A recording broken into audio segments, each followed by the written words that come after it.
Welcome back to Bangers and Smash. This is a quick video about how things can escalate in hobbies, really. Like everybody who starts getting into filmmaking, you start to get a little bit obsessed with equipment. And for me, a little bit of obsession has gone into getting decent audio. Now this little Sennheiser on my Canon R5 is good enough. But like with camera bodies, camera lenses, I wanted a little bit more and I ended up buying myself a Sony PCM D100.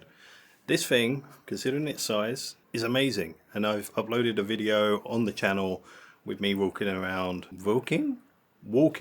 Tokyo with this, doing some field recordings of the city. But that has escalated as well, and now I have this abomination for stereo recordings. So this video is just a quick test of this setup here in Singapore, where we're having the National Day celebrations today, and there will be some jets flying over my apartment. And well, here's a field recording of some jets.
Anyway, short video. Thanks for watching. If you're in Singapore, happy 58th birthday, happy National Day, and I'll see you in the next video. Bye bye.